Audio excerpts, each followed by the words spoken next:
Bonjour à tous et bienvenue dans cette nouvelle édition du Grand JT des Territoires. Voici tout de suite les titres de l'actualité. Au sommaire de ce journal, nous reviendrons sur un nouveau scandale autour de la pollution de l'eau. Après la contamination de l'eau en bouteille, c'est désormais l'eau potable qui est concernée dans le Gard. Nous nous rendrons sur place avec notre partenaire Via Occitanie. Et puis nous parlerons de la crise du marché immobilier qui frappe notamment la Savoie. Dans les bassins aixois et chambériens, les prix continuent d'augmenter alors que l'offre de logements s'effondre. Si à l'échelle nationale le marché s'enlise dans la crise, nous verrons toutefois qu'il y a des exceptions comme à Bordeaux où la situation se stabilise. Nous y reviendrons avec nos partenaires de 8 Mont-Blanc et de TV7. La colère des agriculteurs n'est pas près de cesser. Pour Christian Lyonnais, éleveur laitier par passion, la situation empire. Charge en hausse, surendettement, les défis se multiplient pour cet éleveur. Nous écouterons son témoignage avec notre partenaire Canal 32 sur place. Enfin, nous irons avec notre partenaire Télé Grenoble à la rencontre de chercheurs qui assistent les médecins dans l'analyse des images d'examen grâce à un nouveau logiciel. Vous allez le voir. Nous commençons ce journal en nous rendant dans le Gard. L'eau potable contaminée par des polluants chimiques. Après le scandale des eaux en bouteille, c'est désormais l'eau potable qui est concernée. L'association Génération Future a détecté la présence de PFAS, des polluants chimiques, dans l'eau potable à proximité de la plateforme chimique de Salindre. Ces polluants pourraient avoir des effets sur la fertilité des habitants du département dans un contexte où le nombre de naissances ne cesse de baisser dans notre pays. L'association Génération Future appelle à une action urgente de l'État pour cet enjeu local. Un reportage de Michel Olivier pour Via Occitanie. Regardez. On ne s'imagine pas ça du tout. En plus, habitant à la campagne, je pensais que ce serait plus en ville qu'ici, quoi. Nouvelle habitante de Boucoiran, Fanny n'ouvrira plus jamais son robinet sans crainte. Elle vient d'apprendre que son eau potable est polluée au TFA, acide triofluoroacétique, un polluant chimique de la famille des PFAS. Vraiment, je suis outrée, je suis choquée. Je pensais vraiment pas en arriver à ce point-là. C'est waouh. En plus, j'ai ma fille qui habite ici, je lui donne à boire l'eau du robinet et ça me choque. L'étude dévoilée par Génération Future révèle une présence des PFAS qualifiée d'exceptionnellement élevée dans les affluents du Gardon comme l'Avenne et dans les robinets des communes de Moussac et Boucoiran, avec des données 36 fois plus élevées que la future norme européenne applicable en 2026. Une surprise pour le maire de la commune qui veut obtenir de nouvelles analyses. C'est une responsabilité d'État. À un moment donné, on est dans un pays développé et je pense que tout ça ne sort pas d'un chapeau. On était au courant que ces substances existaient depuis longtemps puisqu'elles sont utilisées par l'industrie depuis longtemps. Et que voilà, on ne peut pas se satisfaire juste d'une analyse et d'un effet d'annonce qui paraît un peu, qui va affoler plus les populations. Dans le Gard, c'est l'usine Solvay de Salindre qui est pointée du doigt. Par communiqué, la direction se dit en ligne avec la réglementation en vigueur, celle établie par la préfecture du Gard, et précise que les TFA contiennent très peu d'atomes de carbone et ne sont pas connus pour s'accumuler dans le corps humain. Une affirmation dont doute Génération Future qui pense que le TFA serait cause d'infertilité avec un caractère reprotoxique qui reste à prouver. La reprotoxicité, c'est des effets néfastes sur les capacités de reproduction, donc soit diminution de la fertilité, soit des femmes ou des hommes, ou alors c'est des impacts directs sur le développement du fœtus. Voilà, mais comme je vous l'ai dit, on n'a pas assez de données encore pour préciser ce que ça veut dire. La seule info qu'on a de la part de l'Agence des produits chimiques européenne, c'est que l'Allemagne compte classer cette substance comme reprotoxique. 2 plaintes vont être déposées par Génération Future pour délit d'atteinte aux poissons et délit de pollution aggravée des eaux. L'association réclame des mesures immédiates pour les populations et demande des comptes à la préfecture du Gard qui fixe les taux de rejet de ces PFAS dans le milieu. La crise du marché immobilier bat son plein malgré le choc d'offres souhaité par le gouvernement depuis 2017. Les chiffres ont rarement été aussi mauvais. En 2023, les mises en chantier de logements ont chuté de 22% sur un an, un niveau proche des points bas de 1992. En Savoie notamment, le marché du logement neuf est particulièrement touché. Les prix continuent d'augmenter alors que l'offre s'effondre, comme l'a constaté Sébastien Germain pour notre partenaire sur place de 8 Mont-Blanc. Ce n'est pas que les gens ne veulent plus acheter, c'est tout simplement qu'ils ne peuvent plus. C'est en ces termes assez alarmants que Vincent Davy, le président de la Fédération des promoteurs immobiliers des Alpes, a présenté le bilan d'une année 2023 qui ne restera pas dans les annales du marché des logements neufs sur les bassins chambériens et aixois. Le nombre de réservations baisse, le nombre de mises en chantier, le nombre de mises en vente. Mais malgré tout, les prix augmentent. En fait, plus vous réduisez l'offre de logements disponibles à l'offre, plus forcément ça fait monter les prix. 2022 était déjà compliqué, on n'avait pas suffisamment de logements à commercialiser. Et là, 2023, c'est clairement un effondrement des réservations. La seule peut-être note positive qu'on pourrait avoir, c'est quand les taux d'intérêt des crédits immobiliers devraient baisser sur 2024 et devraient resolvabiliser une partie de nos clients. Très concrètement, les professionnels de l'immobilier n'hésitent pas à parler de crise. Une crise à la fois sur l'offre, mais aussi et surtout sur la demande. C'est même là tout le paradoxe de la situation, car cette partie du département de la Savoie reste un territoire très dynamique. On a de véritables bassins d'emploi parce qu'on a aussi une vraie qualité de vie. Donc on a un territoire qui est attractif avec des activités économiques qui continuent d'attirer les clients, enfin d'attirer nos clients effectivement et d'attirer les gens pour venir vivre sur nos territoires. La difficulté du marché de la promotion immobilière neuve a une répercussion sur l'ensemble des marchés immobiliers. Ce qu'on espère surtout en 2024, c'est retrouver des primo-accédants qui vont pouvoir commencer leur parcours résidentiel. Pour le marché du logement neuf en Savoie, cette année 2024 sera donc tout particulièrement scrutée. Et avant d'espérer voir la tendance s'inverser de manière positive, il faudra également se pencher sur d'autres problématiques bien présentes en Savoie, à savoir l'urbanisme et le foncier. Pour construire du logement, il faut effectivement du terrain. Et pour avoir du terrain, il y a deux composantes. Il faut avoir des propriétaires qui vendent d'une part, mais il faut avoir aussi des règlements d'urbanisme qui nous permettent de construire et de densifier ces terrains-là. Or, ces règlements ont évolué en 2020, ont supprimé 40% de la surface constructible. Et donc, de fait, ça se retrouve aujourd'hui, puisqu'effectivement, on a moins de foncier sur lesquels on peut densifier. Deux chiffres pourraient résumer parfaitement cet annus horribilis du secteur immobilier en Savoie. Moins 34% de réservations en un an de logements neufs sur le territoire de Grand Lac. Sur Grand Chambéry, ce taux s'élève même à 36%. Il y a des exceptions dans cette crise nationale du marché immobilier, à Bordeaux notamment, où l'optimisme est de mise en ce début d'année 2024. Après 2 ans de hausse, les taux immobiliers baissent enfin. De quoi redonner le sourire aux agents immobiliers sur place alors que les prix sont restés stables l'an dernier. C'est un reportage de Paul Sabio pour TV7. Écoutez, là je viens de recevoir une nouvelle demande d'une cliente. À l'image de cet agent immobilier, les professionnels du métier constatent depuis quelques semaines une reprise du nombre de transactions dans leur agence girondine. Le marché reprend, on a vraiment beaucoup plus de demandes, plus d'appels, voilà, ça commence à se réactiver sur le côté acheteur. C'est plutôt rassurant sur ce début d'année parce que bon, le début d'année c'est ce qui permet de se voir un petit peu le reste de l'année, comment ça va se passer. Donc si le début d'année ça commence à repartir dans ce sens-là, c'est plutôt positif. Oui. Une grande piscine, 200 mètres carrés de surface, le tout refait à neuf. Cette belle maison familiale située à Bègles est estimée aujourd'hui à 900 000 € et c'est 10% de moins qu'il y a 2 ans. Vis-à-vis des taux qui augmentaient, le budget se réduisait. Donc une capacité à acheter moindre ou en attente d'eux. Donc c'était surtout ça. Aujourd'hui, on s'aperçoit que par rapport aux taux qui s'annoncent à la baisse, voilà, les gens sont plus en confiance d'acheter quelque chose. De décembre 2023 à janvier 2024, pour des grandes villes comme Bordeaux ou Paris, le prix stagne. Un retour à la normale qui s'explique après une diminution historique les années précédentes. En fait, 2019, on avait un marché qui était complètement stabilisé. 2020, 2021 et 2022, ça a continué vraiment à progresser. On avait des hausses de volume, mais c'était également accompagné de hausses de prix. Où effectivement, les candidats à la vente de leurs biens immobiliers avaient tendance à profiter de cette manne financière de la hausse des prix pour pouvoir vendre leur logement bien plus cher que les années précédentes. Une hausse des taux qui a fortement impacté le milieu de l'immobilier. Connu de tous, certains acheteurs en profitaient même pour négocier une fois arrivés sur place. On arrivait sur une visite avec des clients potentiels. Ils étaient habitués, au vu des journaux, des articles et la hausse des taux, de vouloir absolument négocier les prix. Et chose que nous devions leur expliquer, c'est qu'on avait estimé pour le marché de 2023. Cette année 2024 devrait être différente de toutes les années précédentes. À Bordeaux, le prix au mètre carré devrait rester aux alentours de 4 960 €. Un des rôles peut-être moins connus de Jean Castex, c'est celui de président de la fondation FACE. Une fondation qui vise à prévenir et lutter contre toutes les formes d'exclusion, de discrimination et de pauvreté.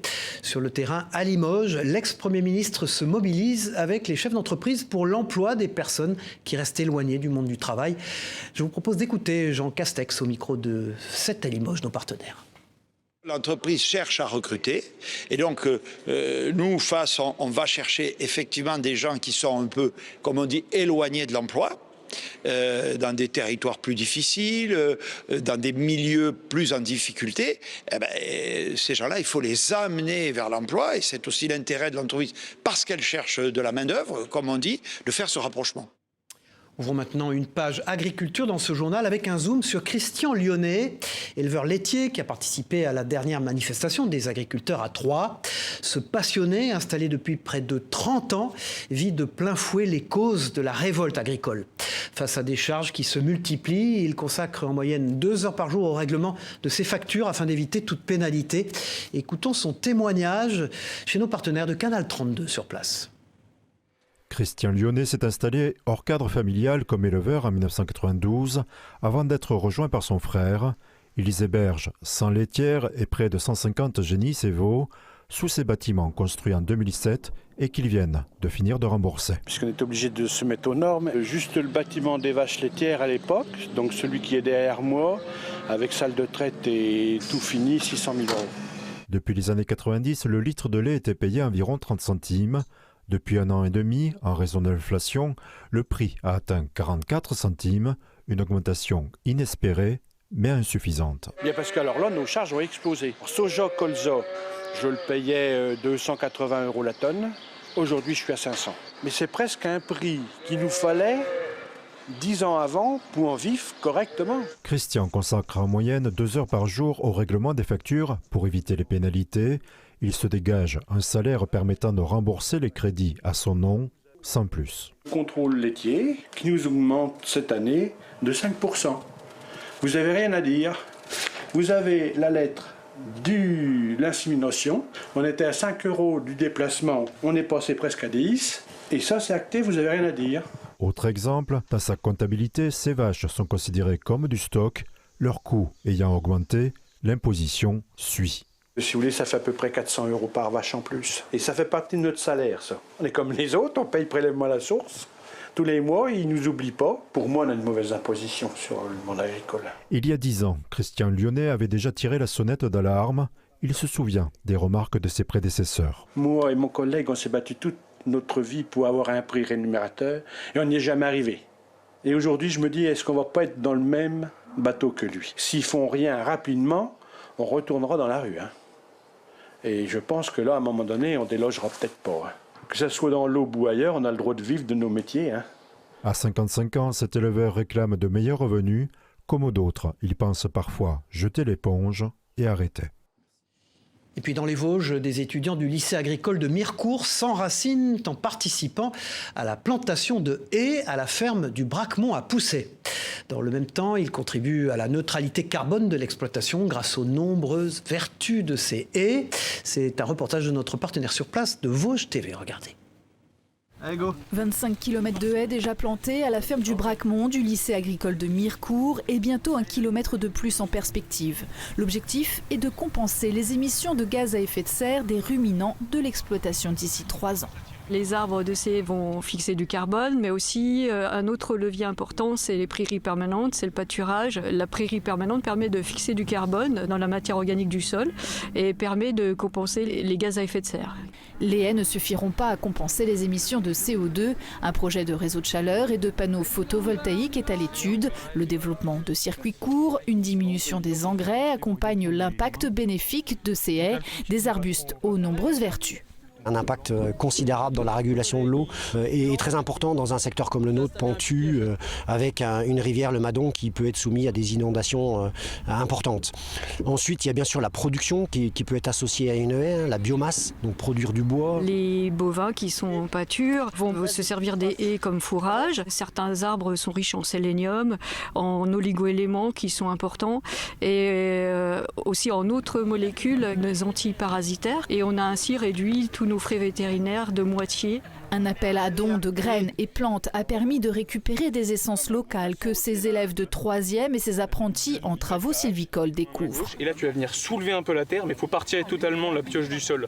On a des fruitiers, des pas fruitiers, donc le but c'est d'avoir vraiment le plus d'essence possible, ce qui va amener différents animaux en fonction des essences et puis qui va apporter de la biodiversité tout simplement. Alors le auger, on va le planter à grande distance parce que ça fera des grands arbres et puis faire un bourrage au pied de ces grands arbres avec des petits arbres arbustes tels que les aubépines, les prunelliers, les cornouillers. Pour l'instant, c'est des jeunes plants qui vont mettre un certain temps avant de se développer. Il faut compter au moins 4 ou 5 ans, puis on aura une très belle haie dans 7-8 ans. Nous nous rendons désormais à Grenoble où des chercheurs viennent en assistance aux médecins grâce à un nouveau logiciel nommé DIVE. À partir d'un casque de réalité mixte qui mélange l'environnement réel et le monde virtuel, ce logiciel permet de visualiser des images médicales en 3 dimensions, comme l'a constaté Elisa Profissé pour Télé Grenoble. Regardez ce reportage intéressant. On pourrait se croire dans un film de science-fiction. Avec ses lunettes connectées au logiciel DIVE, il est maintenant possible d'analyser un scanner en 3 dimensions et d'interagir avec les différentes parties du corps. Là, on a la reconstruction volumétrique du corps d'un patient, donc c'est un scanner d'un patient. Après, on va pouvoir aller explorer le corps du patient directement avec la main, en allant faire des coupes vraiment de manière totalement naturelle pour aller explorer les différents organes. C'est pendant sa thèse que le chercheur a eu l'idée de créer ce logiciel. Aujourd'hui, l'objectif est d'assister les médecins dans l'analyse des images d'examen. En fait, ce qu'il y a pour les médecins, c'est qu'ils ont du mal à visualiser en 3D le corps de leurs patients. En fait, ils sont obligés de parcourir plusieurs séries d'images quand c'est des IRM ou des scanners. Et donc par ce processus d'aller et retour entre les images, ils vont essayer de reconstituer mentalement un peu l'anatomie de leurs patients. Et donc nous, on va permettre au lieu d'avoir besoin de faire cet exercice mental de reconstruction, on va l'exposer aux yeux directement des praticiens. Ils vont pouvoir aller explorer le corps de leurs patients avec leurs mains, faire des coupes dans n'importe quelle direction. Mesurer la taille d'un os, analyser de manière précise un organe, DIVE permet aussi à plusieurs médecins de pouvoir analyser et interagir avec la même image en même temps. Le logiciel a déjà été testé auprès du corps médical. Un véritable succès. À l'heure actuelle, on a eu quelques essais déjà avec des cardiologues notamment qui se servent de notre logiciel et qui ont pu déjà commencer à explorer avec leurs patients et repenser en fait l'opération chirurgicale qu'ils allaient faire justement sur la base des observations qu'ils ont fait dans notre logiciel.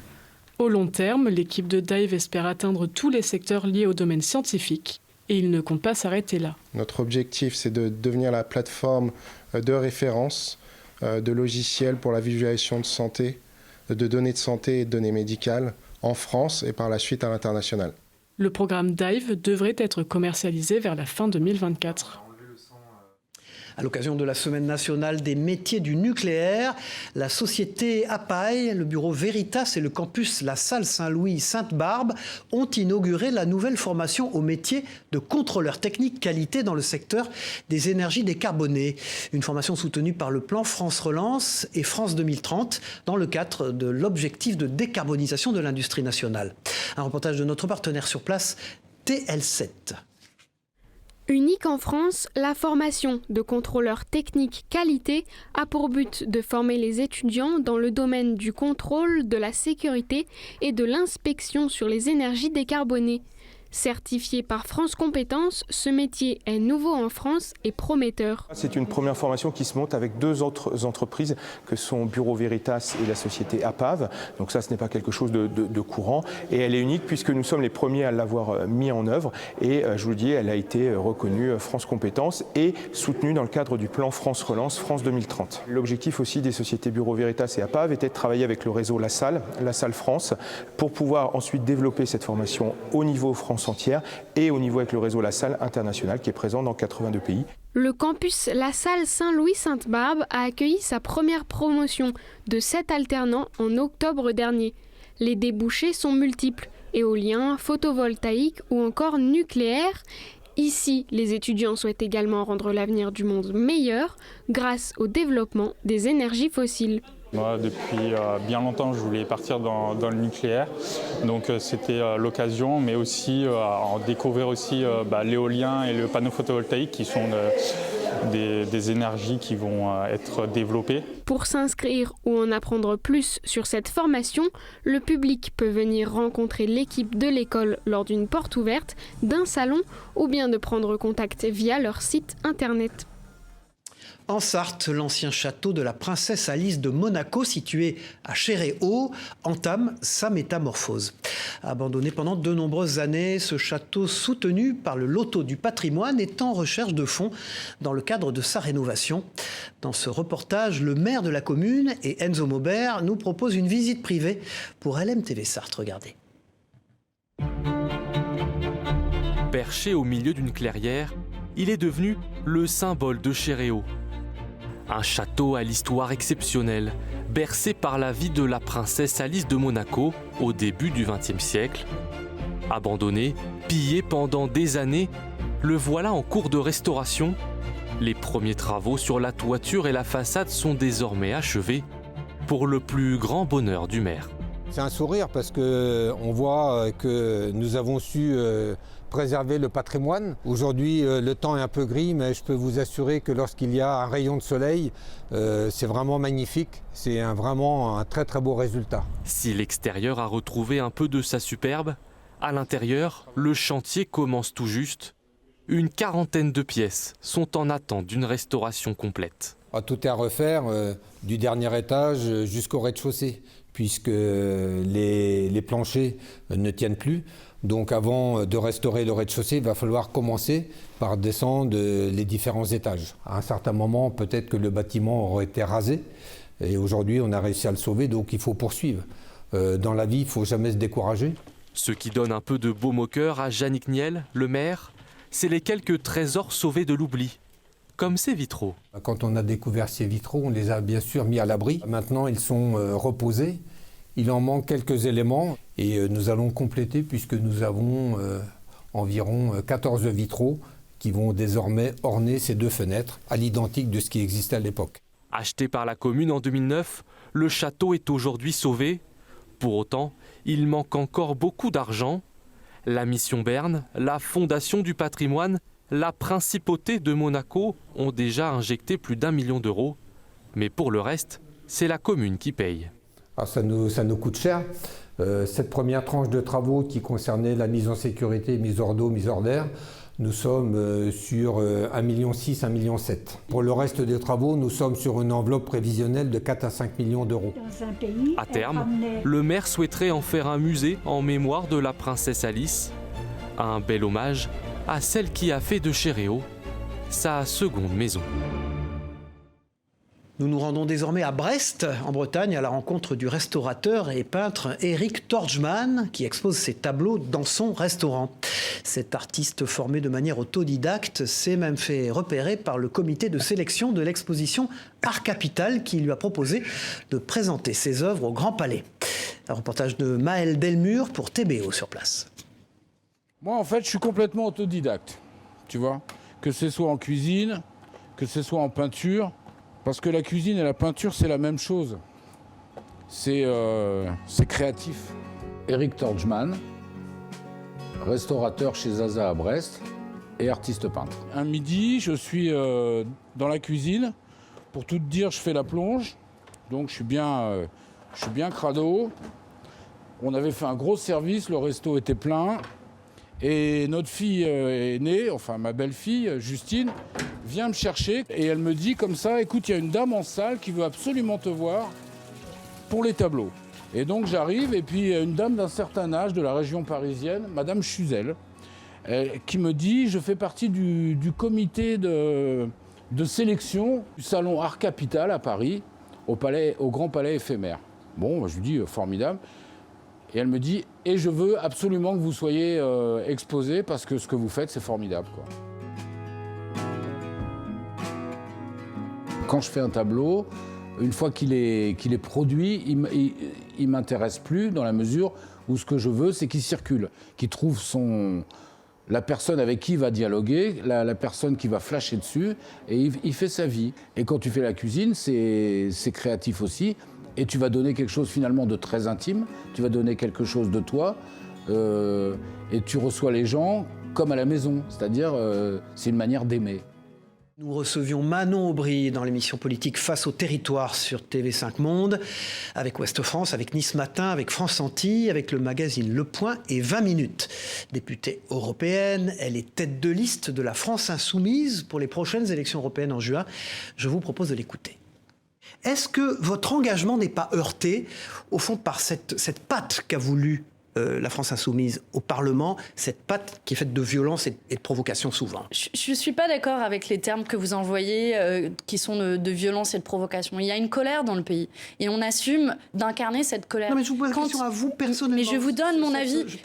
Même pas sur le plan politique, vous voyez. Mais quand on a 10 millions de personnes qui vivent sous le seuil de pauvreté, ça oui, justifie franchement, la violence verbale. Mais c'est pas de la violence verbale, c'est de la colère. Sur les réseaux sociaux, mais c'est de la colère et c'est une colère qui est légitime. Oui, moi j'assume qu'on soit en colère. Après, si vous posez la question à la jeune militante associative que j'étais il y a 5 ans, qui a découvert l'univers politique, c'est vrai, vous avez raison. C'est violent, c'est misogyne, évidemment. Et moi, j'en fais une force pour avancer en disant, merci. Mais si tous les dégoûtés de la politique s'en vont, il ne restera plus que les dégoûtants. Donc à nous de nous emparer de la politique, à nous d'en faire, merci, et je le dis pour toutes celles et tous ceux qui nous regardent. Voilà, au revoir, c'est la fin de cette édition. Merci de nous avoir suivis. On se retrouve très vite pour une nouvelle édition du Grand JT des Territoires. Au revoir à tous.